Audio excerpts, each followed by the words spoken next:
Look at the fork beside your plate.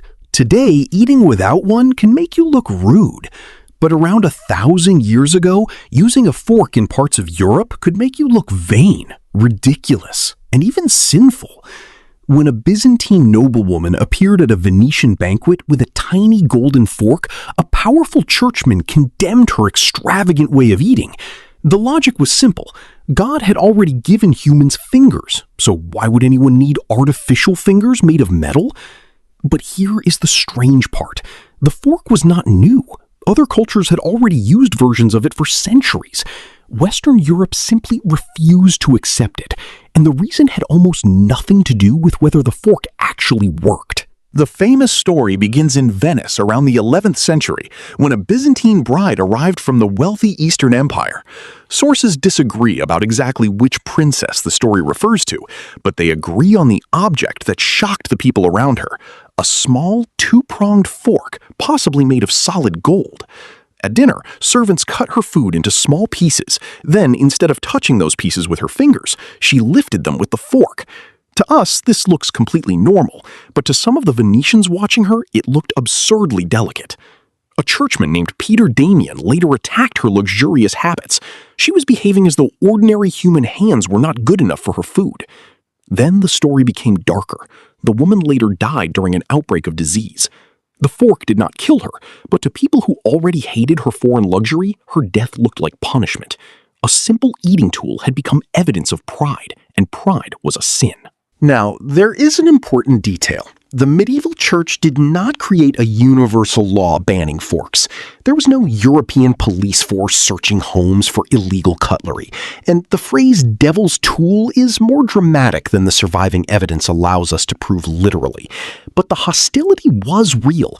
The fork could represent vanity, foreign influence, and unnecessary luxury.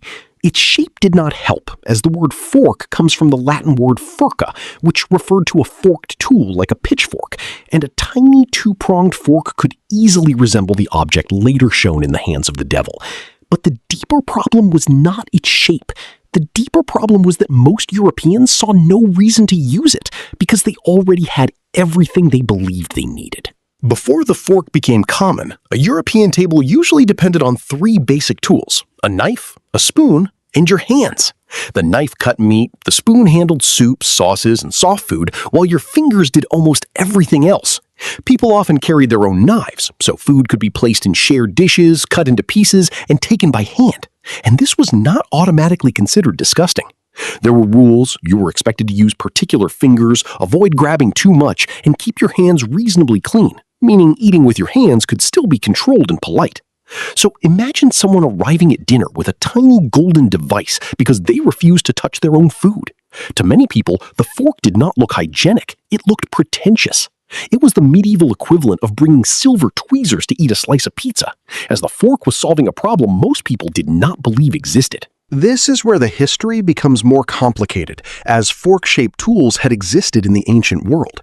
Egyptians, Greeks, and Romans used large forks for cooking, carving, and lifting food, but those were usually kitchen or serving tools, meaning they were not the small personal forks placed beside every dinner plate today.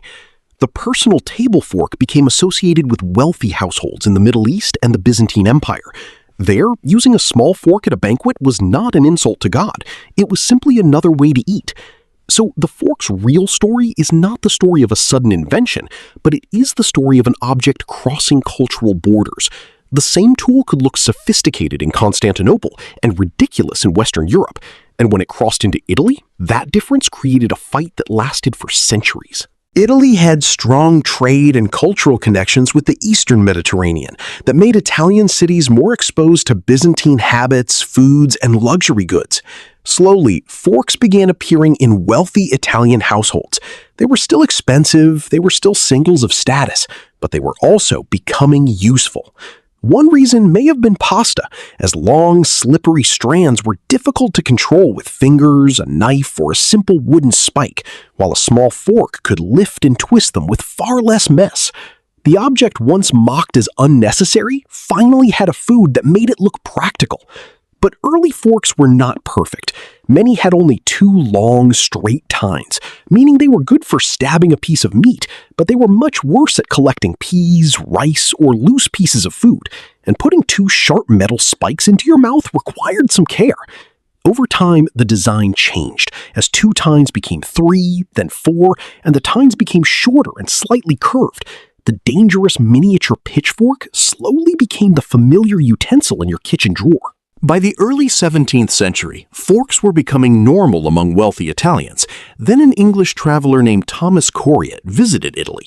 In 1608, he noticed that Italians used small forks when cutting and eating meat because they believed it was bad manners to touch food in a shared dish with fingers that might not be clean. Coriat thought this made sense, so he began using a fork himself. Then he returned to England, and his friends laughed at him. They treated the fork as a ridiculous Italian habit, meaning using one could make an Englishman appear affected, feminine, or desperate to imitate foreigners. And Coriat was reportedly mocked with a Latin nickname connected to carrying a fork. Think about that. In Italy, the fork protected the shared food from dirty fingers, while in England, the same fork made its owner look foolish, meaning good manners in one country were bad manners in another. But Coriat continued using it, and slowly the joke began to move in the opposite direction. During the 17th and 18th centuries, European dining began to change as wealthy households placed greater importance on individual plates, personal utensils, and controlled movements at the table. Reaching into shared food with your hands started to look less refined, so the fork now had a new purpose. It created distance. Distance between your fingers and the food, distance between your mouth and your knife, and distance between wealthy diners and everyone considered less civilized. The fork was still a status symbol, but its meaning had reversed. At first, using a fork made someone look too delicate. Now, not using one could make someone look uncultured. By the 18th century, forks had become symbols of luxury and sophistication among European aristocrats. Then manufacturing made metal utensils cheaper, meaning the fork escaped the palace and it entered ordinary homes. An object once condemned for being exclusive spread because it was no longer exclusive. The fork also changed the tool beside it, as before forks became common, diners could use the sharp point of a personal knife to spear food and carry it toward the mouth. That meant dinner tables were filled with pointed blades. In France, pointed table knives gradually gave way to rounded ones, and a decree associated with Louis XIV in 1669 restricted pointed knives, both as weapons and at the table. The fork did not single-handedly create the modern dinner knife, but once a fork could hold and lift food, the knife no longer needed to behave like a small spear, meaning one utensil became safer because another utensil had finally been accepted. The table was slowly changing from a place where people cut and grabbed food into a carefully controlled performance. And then that performance became absurd. By the 19th century, wealthy diners did not have one fork. They had forks for fish, forks for oysters, forks for salad, forks for lobster, forks for desserts, and forks for foods that most people would happily eat with the same ordinary utensil. The fork had completed a perfect transformation. It began as an object attacked for excessive luxury. Then it became normal, and then society used it to create an entirely new form of excessive luxury. The tool that once made people ask, why not use your fingers, now came in so many specialized versions that diners needed rules just to know which one to pick up, meaning the fork had not destroyed complicated manners, it had multiplied them. Today, the fork feels almost invisible as you pick it up without thinking. You hold food while cutting it, you lift food without touching it, and in much of the Western world, that movement is treated as natural. But there is nothing natural about it, because it took centuries of trade, mockery, religion, status, and changing food habits to place that object beside your plate. The fork did not win because everyone immediately recognized it as a brilliant invention. It won because the meaning of manners changed around it. First, using a fork made you look arrogant. Then it made you look foreign. Then it made you look fashionable. And finally, refusing to use one made you look rude. So the next time you pick up a fork, remember this.